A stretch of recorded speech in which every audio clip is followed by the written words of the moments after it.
이 시간 우리 함께 나눌 말씀 시편 41편입니다.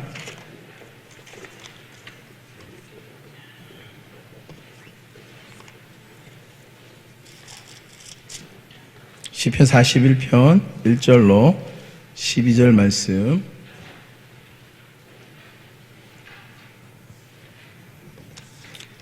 (1절로) (12절) 말씀 한 절씩 교독하시겠습니다. 가난한 자를 보살피는 자에게 복이 있으며 재앙의 날에 여호와께서 그를 건지시리로다.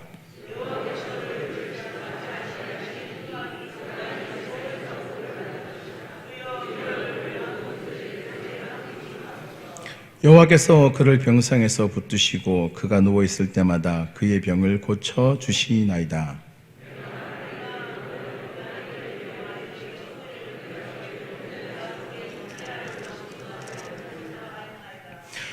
나의 원수가 내게 대하여 악담하기를 그가 어느 때에나 죽고 그의 이름이 언제나 없어질까 하며,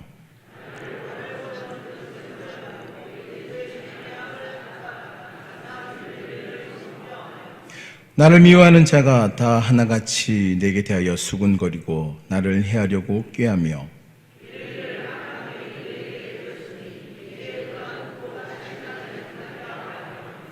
내가 신뢰하여 내 떡을 나눠 먹던 나의 가까운 친구도 나를 대적하여 그의 발꿈치를 들었나이다.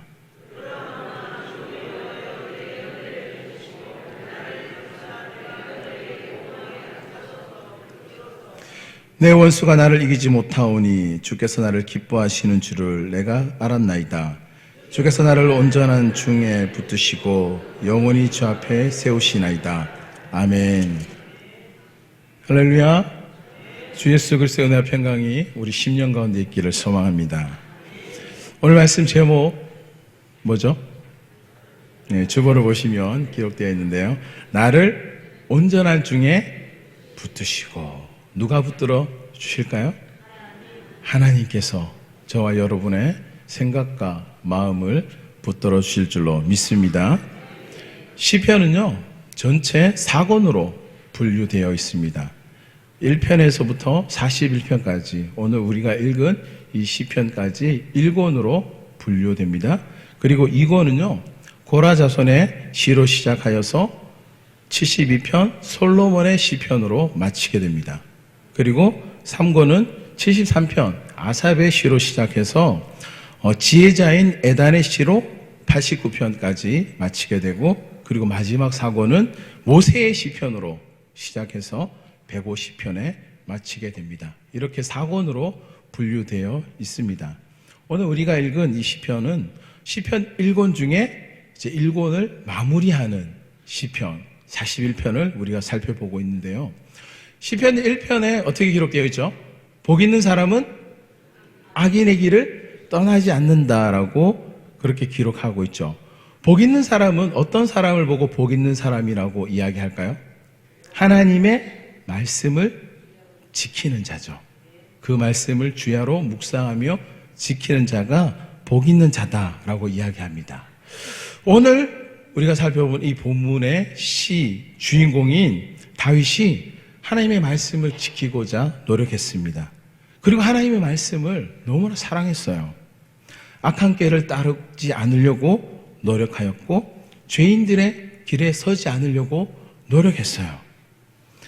그리고 악인들은 망한다는 사실을 그 누구보다 다윗은 잘 알고 있습니다.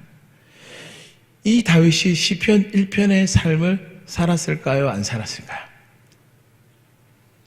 살았을까요? 안 살았을까요? 안 살았어요? 살았습니다. 살았어요. 시편 1편의 삶을 살았어요.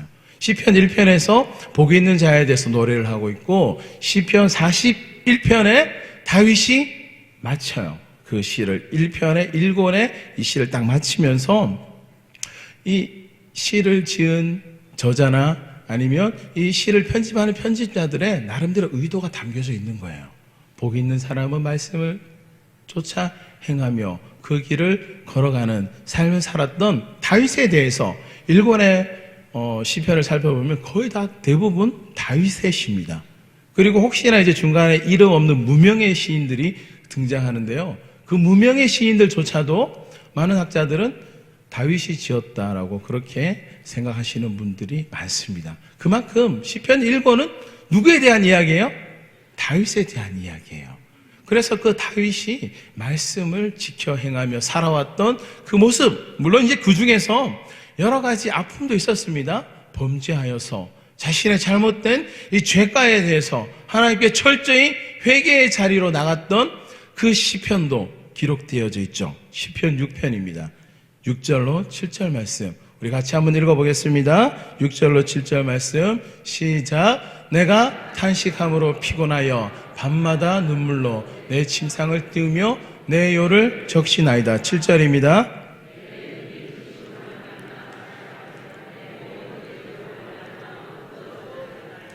아멘. 탄식시예요. 다윗의 탄식시입니다. 다윗의 탄식시인데요, 자기가 하나님 앞에 범죄했던 그 행동에 대해서 철저하게 회개의 자리에서 하나님께 기도하는데 어떻게 기도하였다라고 기록하고 있죠? 침상에서요, 어떻게? 요를 적시면서까지 눈물 흘려가며 회개의 기도를 했다라고 이야기하고 있고, 또한 내 눈이 근심으로 말미암아 쇠하여서 내 대적들이 나를 말미암아 어두워졌다라고 이야기합니다. 이 이야기는 뭐냐면 하도 많이 울어가지고 눈이 잘 안 보인다는 거예요.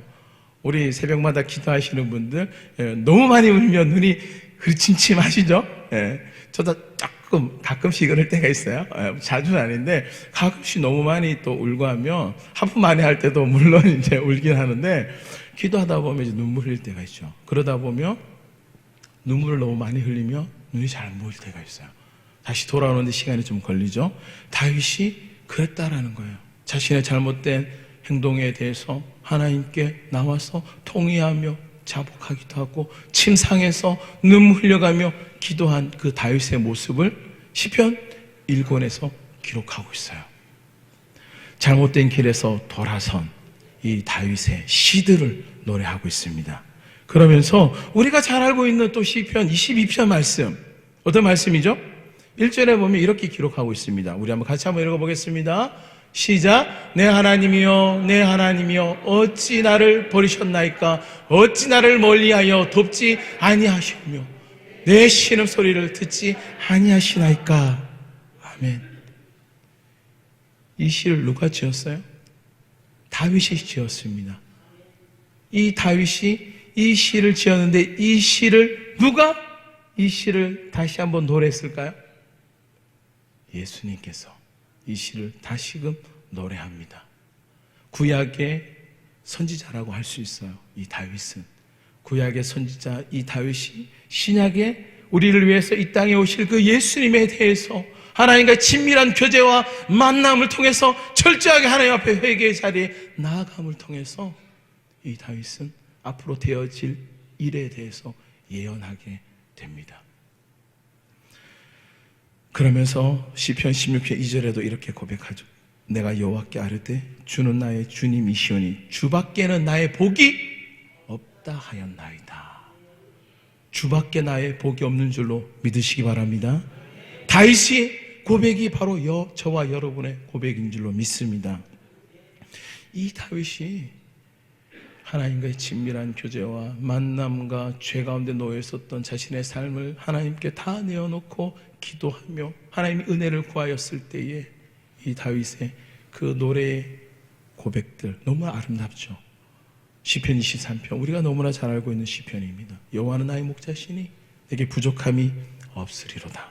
그가 나를 푸른 풀밭에 누이시며 쉴만한 물가로 인도하시는도다. 우리의 삶을 주님께서 이렇게 인도해 주실 줄로 믿습니다. 다윗의 삶이 저와 여러분의 삶이 되시길 소망합니다. 말씀을 주시는 그 말씀을 통하여서 우리가 쉼도 얻고요, 그 말씀을 통해서 우리가 하나님을 찬양하고 노래할 수 있는 저와 여러분의 삶이 되시길 소망합니다. 그 다윗이 이제 시를 마무리하고 있어요. 그렇다고 해서 또 그 이어서 다윗이 시를 안 지은 건 아닙니다. 또 그 이어서는 또 시편에 또 편집자들이 또 다윗의 시를 중간중간 또 넣어놓은 걸 있습니다. 나중에 또 한번 살펴보겠습니다. 그 마무리 시가 바로 41편이에요. 41편. 41편을 읽으면서 어떤 생각이 들었습니까? 어떤 생각이 들었어요? 뭔가 먹먹한 그런 느낌을 받지 않았습니까? 다윗이 지금 너무나 형편과 그의 처지가 너무나 안타까운 상황에 놓여져 있어요.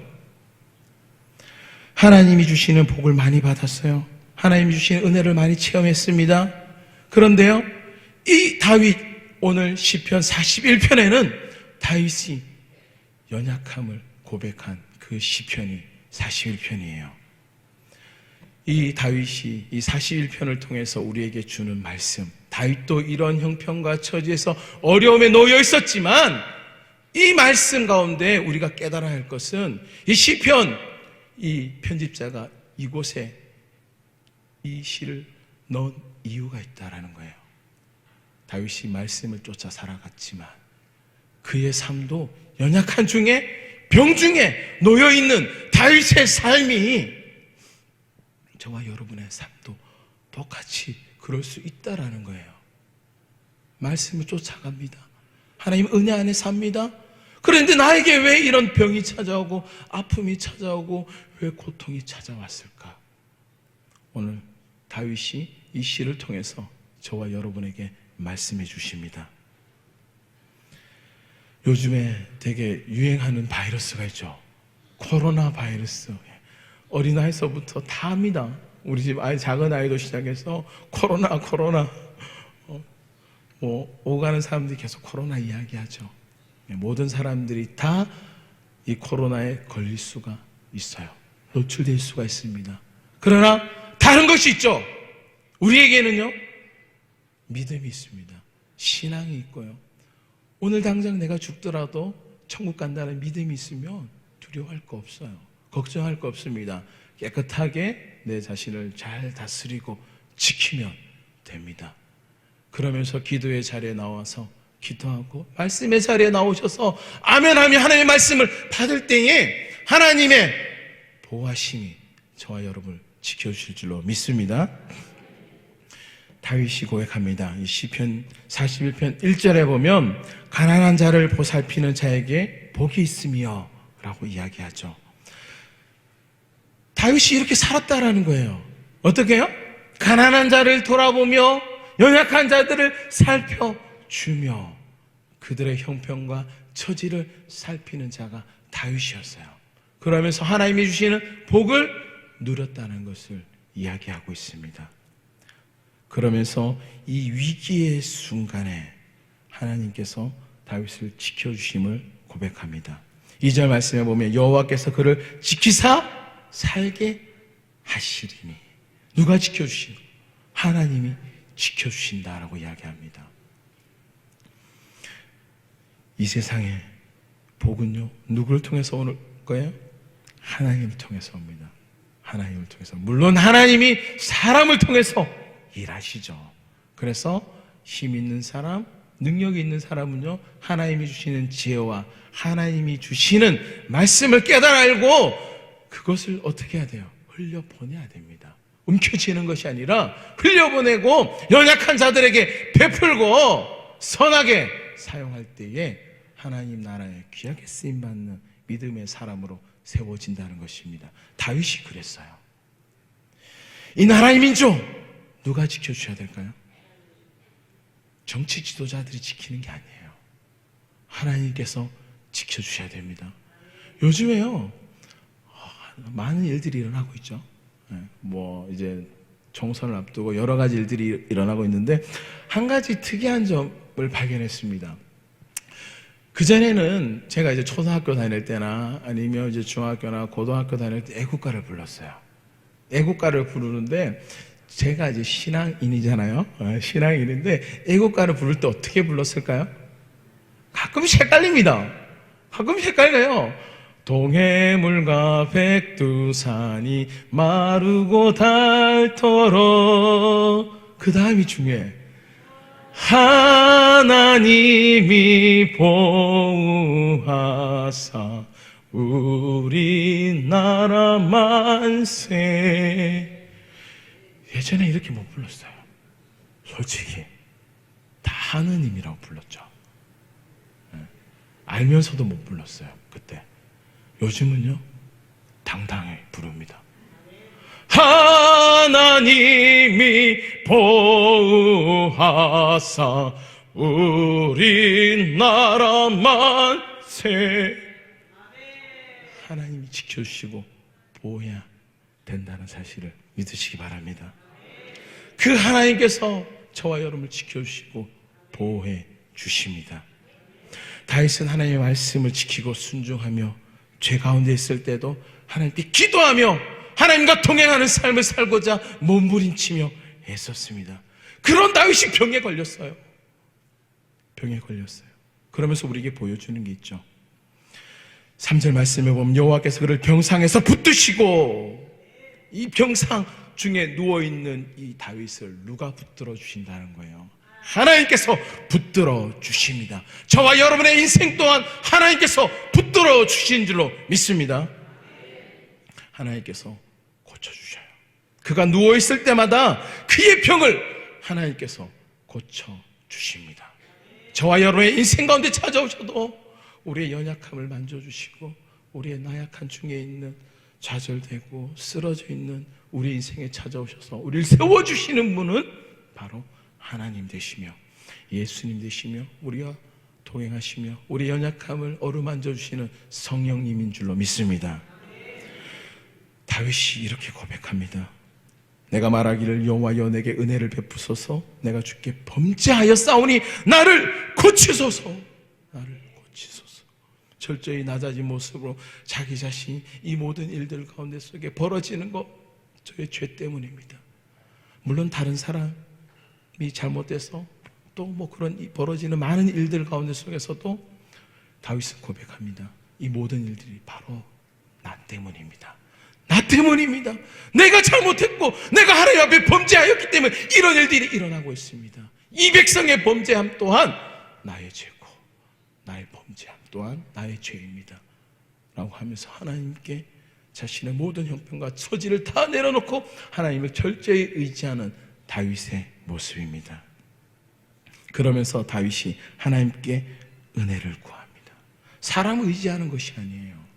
우리는요, 연약하고 힘든 일이 벌어지면 누구를 의지할까요? 사람을 의지할 때가 많죠.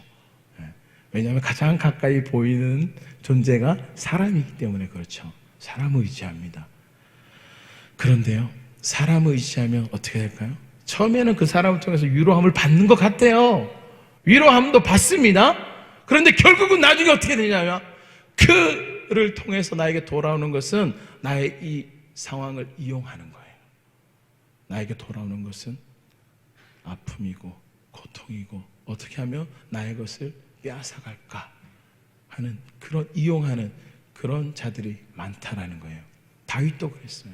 다윗도 사람을 의지했더니, 사람을 바라보았더니 얘네들이 나한테 와가지고 위로하는 것 같고 격려하는 것 같지만 결국 내가 빨리 죽기를 바라고 있다라는 거예요. 9절 말씀입니다. 같이 한번 읽어보겠습니다. 9절 말씀 시작. 내가 신뢰하여 내 떡을 나눠 먹던 나의 가까운 친구도 나를 대적하여 그의 발꿈치를 들었나이다. 아멘. 내가 신뢰하던 내 친구가, 내 떡을 나눠 먹던 가까운 친구가 나를 대적하여 나의 발꿈치를 들었다라는 거예요. 절친이에요. 속고친구입니다.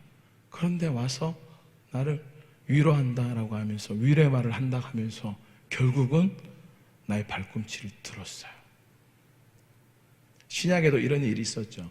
예수님의 제자였던 가룟 유다, 예수님의 발꿈치를 들어버린 그런 일이 있었죠. 친구들이 내가 아프다는 이야기를 듣고 병문안해요. 위로합니다. 정작 그들이 나에게 바라는 것은, 다윗에게 바라는 것은 재산이었고 나의 자리였어요. 다윗은 철저하게 인간의 연약함과 인간의 악한 본성을 알았어요. 그래서 모든 은혜는 누구로부터 온다는 거예요?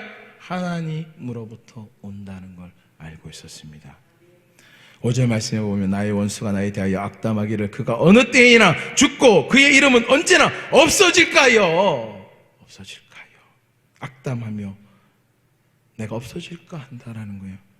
그리고 6절 말씀에 보면 나를 보러 와서는 거짓을 말하고 그의 중심에는 악을 쌓았다가 나가서는 이를 널리 선포하며 악을 쌓았다가 나의 이런 상황을 널리 선포한다라는 거예요. 참담한 현실이죠. 죽으라 한다는 거예요.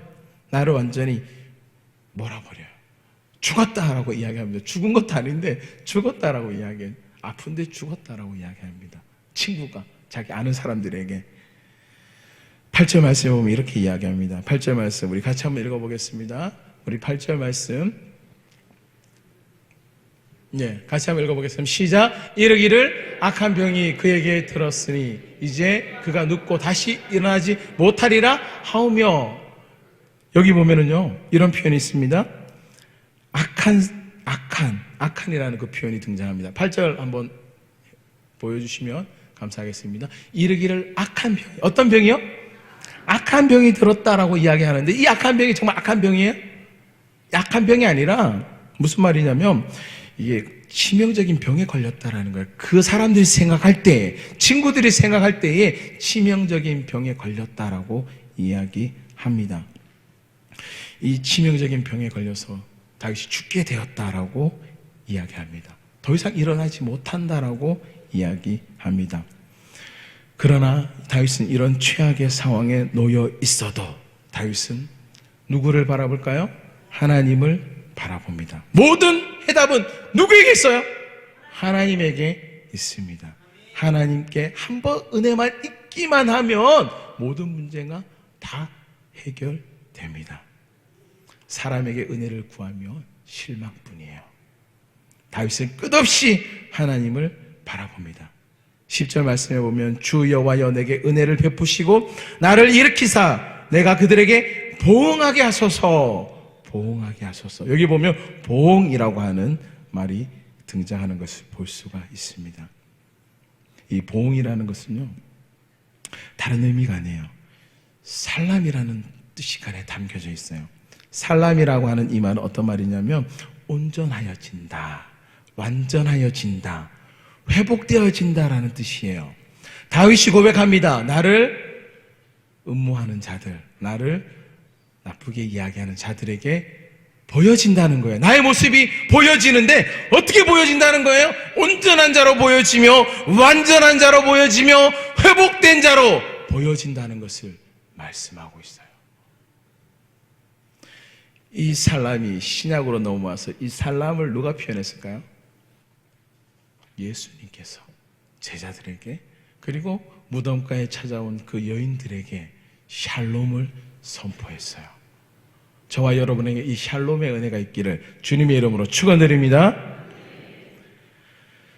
말씀을 정리하겠습니다.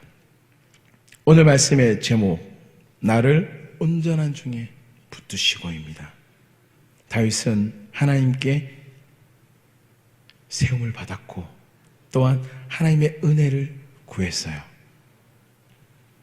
악한 중에도 자신의 죄를 고백하며 약한 중에 자신의 죄를 고백하며 친구와 동료들로부터 거절을 당하고 모욕을 당하고 배신과 좌절, 그럴 때 철저하게 하나님을 바라보며 하나님의 뜻을 깨달아 알았습니다.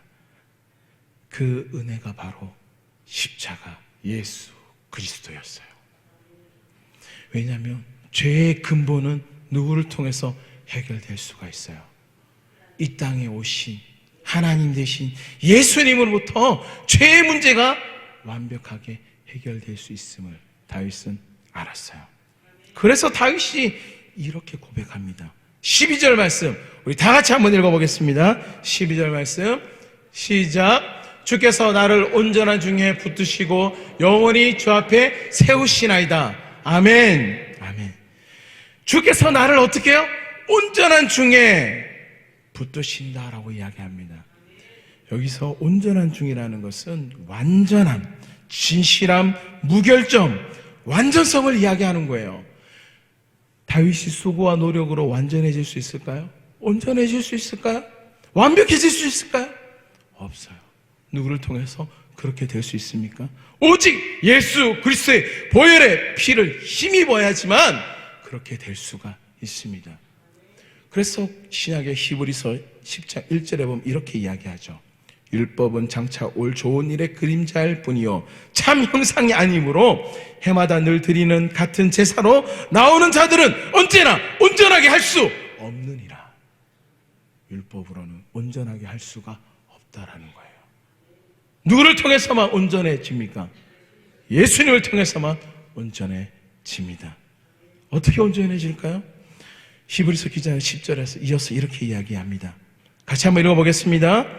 시작. 이 뜻을 따라 예수 그리스도의 몸을 단번에 들이심으로 말미암아 우리가 거룩함을 얻었노라. 아멘. 누구를 통해서 거룩하여집니까?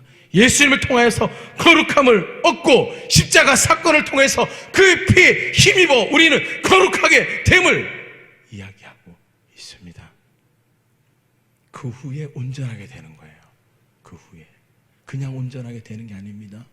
십자가의 보혈의 사건이 있으므로 거룩하게 되고 그 거룩함을 통해서 우리에게 주어지는 것이 온전함이에요. 그래서 히브리서 10장 14절에 이렇게 이야기합니다. 그가 거룩하게 된 자들을 한 번의 제사로 영원히 온전하게 하셨느니라. 아멘. 하나님께서 십자가 예수 그리스도의 피를 힘입어 믿음의 고백을 한 우리의 신앙 고백, 하나님의 영광을 위해서 살아가는 자들에게 주시는 것이 하나님의 은혜입니다. 그 은혜를 입은 저와 여러분, 하나님께서 저와 여러분을 온전케 하셔요. 누구를 통해서요? 예수 그리스도의 십자가의 보혈의 피로 말미암아 거룩하여지고 우리가 온전하여 진다는 사실을 믿고, 다윗이 병든 중에서도 하나님의 은혜를 구하여서 온전케 된 것은 하나님의 그 깊으신 뜻과 그 놀라우신 뜻을 깨달아 알았기에 다윗이 이렇게 고백할 수가 있었습니다. 나를 온전케 하시는 분은 하나님이다. 우리의 삶 가운데 속에 찾아오시는 그 하나님, 예수님, 성령님을 바라보면서 나의 연약한 중에 나를 어루만져 주시고 나를 회복시켜 주시는 분은 예수님밖에 없다고 믿음의 고백으로 살아가며 하나님을 송축하며 하나님을 찬양하는 삶을 살아가는 저와 여러분의 삶이 되시길 주님의 이름으로 축원드립니다.